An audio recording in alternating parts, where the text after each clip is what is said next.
कि न इन्हें तीर चाहिए, न तलवार चाहिए, न बसंत चाहिए, न पतझड़ चाहिए। ये तो राधे माँ के भक्त हैं, इनको पतंजलि प्रोडक्ट का सलवार चाहिए। बाकी आज सब सुधी श्रोताओं को नरकंकाल की तरफ से चैला फाड़ प्रणाम होता। मैं शुरुआत करता हूँ। अब आपको हम सीधे सीधे संगम में चल रहे हैं। बसंत के उपलक्ष्य में आप जो ये पीत वस्त्र हमको प्रदान कर रहे हैं गुरु, बहुत अच्छा लग रहा है। मैं आपकी दाढ़ी को प्रणाम करता हूँ। ये बुजुर्ग हैं, इनके लिए एक मुझे शेर याद आ गया। अगर आप लोग तालियां बजाओ तो मैं साहू जी के सम्मान में एक शेर पढ़ा। न जाने जिंदगी की किस गली में आबरू नीलाम हो जाए, इन बुजुर्गों का क्या भरोसा कब कौन आसाराम हो जाए। बहुत अच्छा। कि हे मोनालिसा, तुमने तो बदल दी कुंभ की दिशा। क्या बात है। हे मोनालिसा, तुमने तो बदल दी कुंभ की दिशा। संगम में कूदने वाले तेरी आंखों की गहराई में कूद गए, और माला क्या बेचने आई, बहुतों के हाथ से माला छूट गई। क्या बात है। हिरनी सी आंखों वाली हिरण हेरने लगे। देखिए ये कविता का जन्म कहाँ से हुआ। इस कविता में कई लोग ये सोचते होंगे कि एक जो माला बेचने वाली लड़की है उसके खिलाफ हमने कुछ लिखा। हमने सिर्फ उतने लिखा है जितना मीडिया ने दिखाया। इस कविता में अगर कोई भी चीज आपको खले तो समझ लो मीडिया वाले पहले दोषी। अच्छा। हिरनी सी आंखों वाली हिरण हेरने लगे, और मीडिया वाले ले कैमरा घेरने लगे। मीडिया वाले ले कैमरा घेरने लगे, और माला खरीदना तो दूर रहा, सब उसी के नाम की माला। क्या बात है, क्या बात है। सब उसी के नाम की। क्या दिखाना था, क्या दिखा रही मीडिया। मैं मीडिया से एक सवाल करता हूँ कि क्या दिखाना था, क्या दिखा रहे हो। अरे शक्ति कपूर को हीरो बना रहे हो। क्या बात है। क्या दिखाना था, क्या दिखा रहे हो। और समुद्र मंथन में 14 रत्न निकले थे। अच्छा। लेकिन इस बार महाकुंभ में 4 रत्न निकले। पहला रत्न IIT बाबा, दूसरे नंबर पर मोनालिसा, तीसरे नंबर पर हर्षा रिछारिया, और चौथे नंबर पर ममता कुलकर्णी। संगम में कूदने वाले तेरी आंखों की गहराई में कूद गए।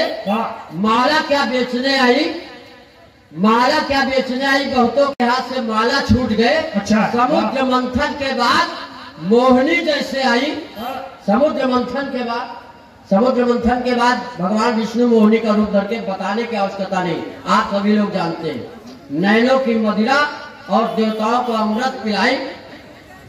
और अंतिम पंक्तियां में पढ़ता हूं, मेरे भी मन में आ गया कि मैंने 2 बोरा गेहूं बेच डाला। क्या बात। वाह। और प्रयाग को किया प्रस्थान। वहां जाने पे पता चला मोनालिसा चली गई, मेरे दिल की दुनिया चली गई। मैं दौड़ा दौड़ा आया, IIT बाबा के चरणों में शीश नवाया। क्या बात। हमने कहा बाबा मेरे सिर पे हाथ फिरा दो, एक बार उस अप्सरा के फिर दर्शन करा दो। एक बार उस अप्सरा के फिर दर्शन करा दो। उन्होंने कहा मैंने नौकरी और छोकरी को मार दे लाख, अगर करना है तो मुझसे कर, धर्म और अध्यात्म की। और आइए मैं अपने औकात में आता हूँ और वो कविता आपके बीच में पढ़ता हूँ।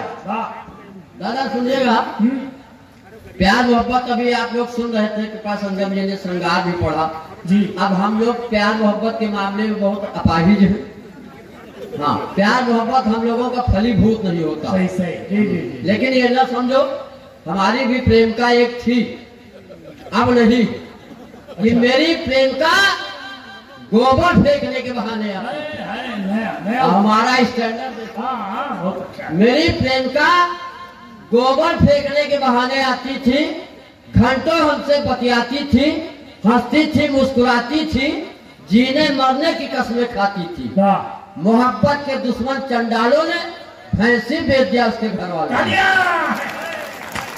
अब बताइए, पूरा रास्ते हमारा खत्म कर दिया। हाँ, लेकिन फिर भी प्यार के लिए कुछ पंक्तियां पढ़ता हूँ। अच्छा। कि प्यार का बल्ब जलाए रहिए। आगे मामले हमारी यही स्थिति रही।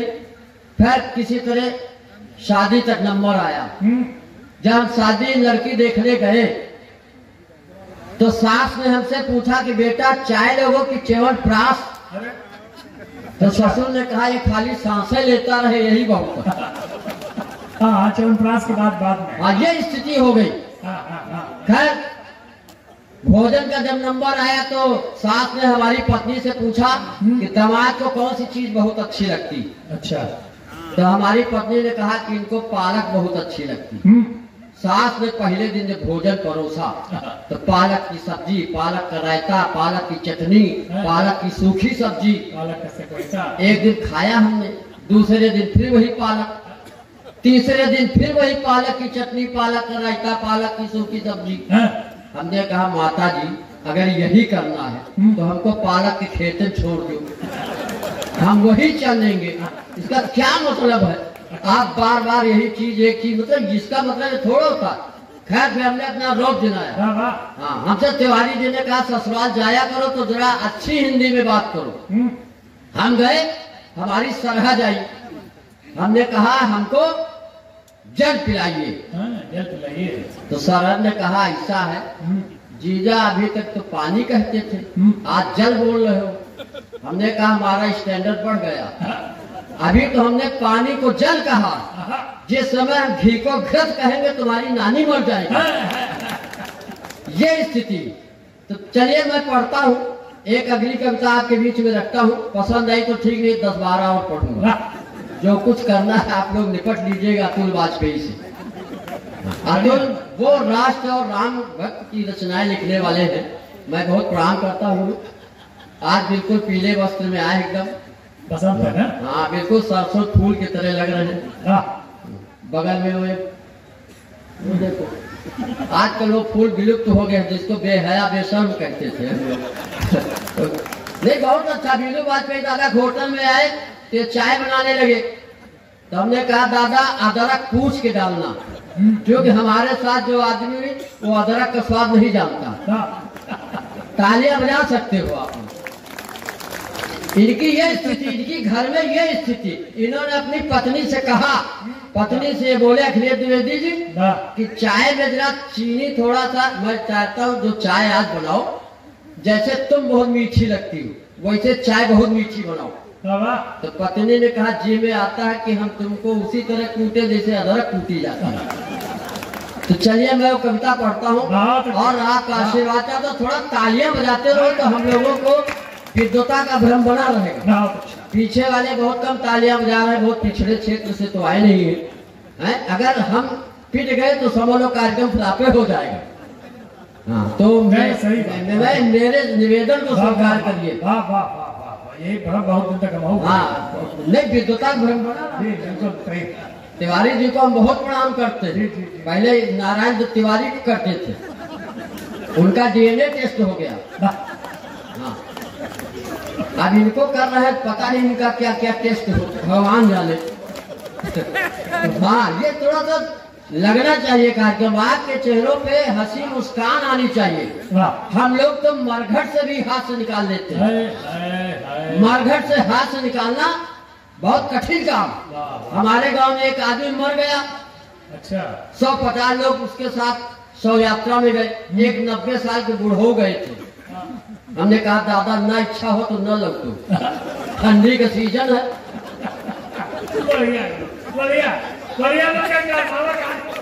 नहीं अब देखिए हाथ में कहीं ये होना चाहिए। हाथ से तो हमारे इर्द गिर्द बिखरा हुआ है, हाथ से तो कहीं से भी निकाला जा सकता है। कहीं से मतलब चले ये सारे कवियों के पास 9 रस है, हमारे पास एक ही रस है, वो है चरस। 4 पंक्तियां और प्यार की पढ़ता हूँ। अच्छा निवेदन करता हूँ बढ़िया गुरु कि प्यार का बल्ब जलाए रहिए। प्यार का बल्ब आजकल प्यार में वो नहीं है, बल्ब की तरह है प्यार। प्यार का बल्ब जलाए रहिए, बस फ्यूज होने से बचाए रहिए। लाइन इंगेज है तो होने दो, फोन नंबर मिलाए रहिए। लाइन एंगेज है तो होने दो, वाह। फोन नंबर मिलाए रहिए, लब की स्पीड न बढ़ जाए यारों, पांव ब्रेक पर दबाए रहिए। वाह और आजकल एज घटाने के लिए टाई बालों में लगाए रहिए। वाह एक दिन हम टाई लगा के गए तो एक पत्रकार ने हमसे पूछा, हैं? नरकंकाल तुम टाई लगा के क्यों आए? वाह मैंने कहा मैं गांधी जी का भक्त हूँ। सही बात। तो गांधी जी कहा करते थे डू आर डाई। तो हम डाई तब तक करेंगे जब तक डाई न हो जाए। अच्छा आजकल एज घटाने के लिए डाई बालों में लगाए रहिए। दिल अगर टूट भी जाए कंकाल तो फेविकोल से चिपकाए रहिए। प्यार का बल्ब जलाए रहिए, बस फ्यूज होने से बचाए रहिए। बाबा। आप लोग तालियां बजाए रहिए। वाह। प्यार में क्या स्थिति होती है? हाँ। प्यार के लिए एक दो लाइनें मुझे याद आ अरे गई। पढ़ो, जम के पढ़ो महाराज। हाँ दादा, हाँ। कि तेरी मोहब्बत में हाँ। मैं इस कगार पे आ गया। बाप रे बाप। अच्छा मुझे कृपा संगम हाँ हाँ कि तेरी मोहब्बत में मैं इस कगार पे आ गया। जिस फैक्ट्री का मालिक था उसी पे कगार पे आ गया। ये कहा